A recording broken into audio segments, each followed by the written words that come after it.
3. So it could look at something like that, and a quartic just means the highest pair is 4. So when we actually do, most of the time we're looking at factorising this type of stuff. In fact, particularly when we go into graphing, we're not really ever going past quartics. Okay, so we have looked at a couple of ones where those ones like to the power of 5, but from now on, the main focus is just going to be up to 5. So as I mentioned last week, the main focus of this is actually looking at factorising. So this is, I just wanted to start with for us to recognise what it means if something is factorised. Just a bit of a refresher. Factorised, these is what we call linear factors. The reason these are linear factors is because x is all to the power of what in these? 0. Well, 1, aren't they? Linear means x is always only to the power of 1. That's why we refer to them as linear factors. This one here, what type of polynomial is that first one?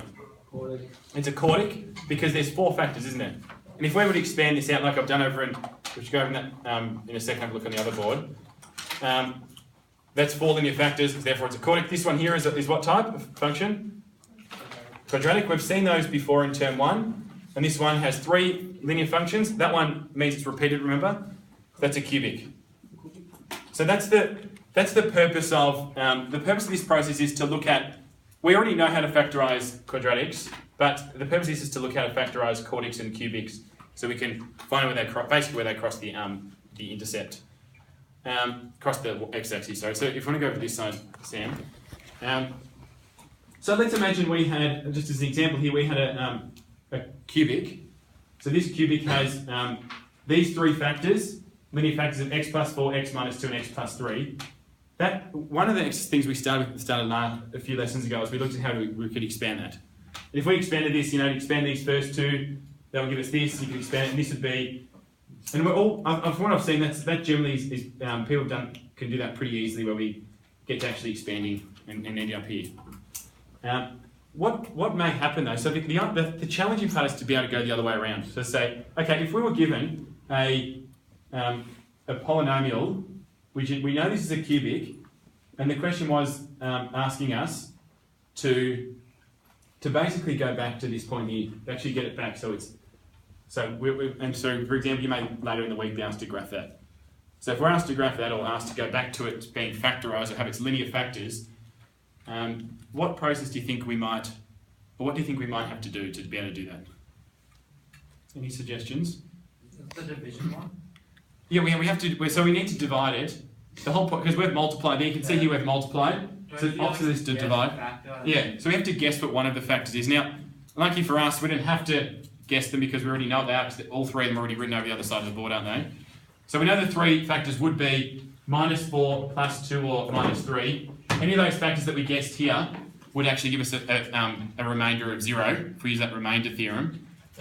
If we didn't know that, which obviously in the questions you'll be doing later on you won't, rather than just guessing any old number, a good hint, remember, that we discussed last week is it needs to be factors of this part here.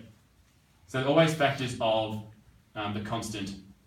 So that can kind of, can you see here that minus 4, 2 and minus 3 all factors of 24? So it can actually narrow down our what we have to try pretty quickly. So let's just say we've tried a couple. We say, okay, let's try 2. If we said p of 2, so p of 2 is equal to 2 cubed plus 5 times 2 squared, take 2 times 2, take 24. 2 cubed is 8, plus 5 plus 20, take 4, take 24, so that ends up, you can see that's 28, take 28, so that gives us 0. So therefore, that's telling us, therefore we know one of the factors, x take 2, so it's always the reverse, is one of the factors.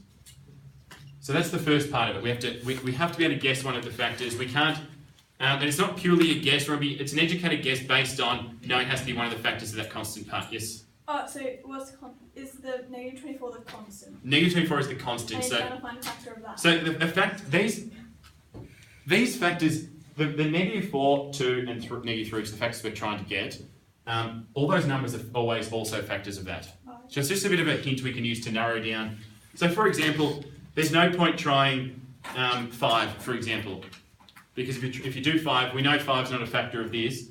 Therefore, it means we know it's not going to be a factor of this whole. It's going to be one of these factors as well. From there, that's the first part. So we'll write these steps up. Step 1 is to guess first factor. What do you think step 2 is? Yep. Divide it. Yeah. Now we divide the expression by that factor. So we say, okay, when we divide it, we say, okay, now we know what one of the factors is. Let's see what's remaining because we've multiplied. So we're kind of going back to this step here, aren't we? So we're saying x minus 2. How many times is that divided to x cubed plus 5x squared take 2x take 24? So how many times does this go into that? And when we do that, again, this is the process that we've been through a couple of times now, which you really need to be able to. This is the main. If you can't do this, you really need to make sure that you're doing something to get your head around this idea. Yep. Right. So if we say that the factor equals 2. Yep. If we say x take 2, are we dividing by 0? Your x. It's only that 0 when it crosses the x-axis. That x could be any value. Remember. So it's only at one specific. It's a good question. It's only at one specific time when it's equal to 0. But yeah, it's a good. I understand what you're saying. Yeah. Okay, so let's go through. So again, x. So remember these steps here. So it's just the same 3. It's divide. So if we can remember these 3 steps: divide, 2, multiply, 3, multiply. 3, subtract. So if you can remember those. We just got to get used to this process. There's not really any way besides just practicing it. So x cubed divided by, and then we just go. So then we just repeat. So you do that, and then you just keep repeating it. So x cubed divided by x is x squared. Line up your coefficients. X squared multiply. X squared times x is x cubed. X squared times minus 2 is minus 2x squared. Subtract. X cubed times x cubed is 0. 5x squared take minus 2x squared 7. plus 7x squared. Drag down the next term. Now and that's the process. Now we just repeat. So now you go 7x squared divided by x is minus 7x. Then you multiply. No, it's not minus, it's plus. Sorry, I don't know. Yeah, 7x divided by x is 7x squared. 7x times by minus 2 is minus 14x. Then we subtract. So you go 0, minus 2, minus 14 is 12x. Dragged in the 24, minus 24. Then we divide again, don't we? So x squared, so 12x divided by x is plus 12. And then we divide, minus 12x minus 24. And that gives us, that is 0, and this is 0. We know we want that to be 0 because we want that, if that's not 0, it means that this, either we've done it wrong or it means that this is actually not a factor of that, doesn't it? So if it is 0, that's like a confirmation we're on the right track. So therefore we can rewrite this as p of x, where we found out what one of the factors is. We know that that's equal to x minus 2 multiplied by this. So we've taken out that factor. And so if this was expanded, right, we've divided, so we've divided this by this. So if we multiplied the reverse of that, we'd get back to where we started when we give us this. Isn't this just the factor theorem? I mean, remainder thing? Yeah. It is. Did we do this last week? That just seems so much more simpler than some reason I just got. Yeah. Wait, so what do we actually do? So guys, can we just finish this up and then I'll answer those questions. So then we now to get these last 2 factors, we just say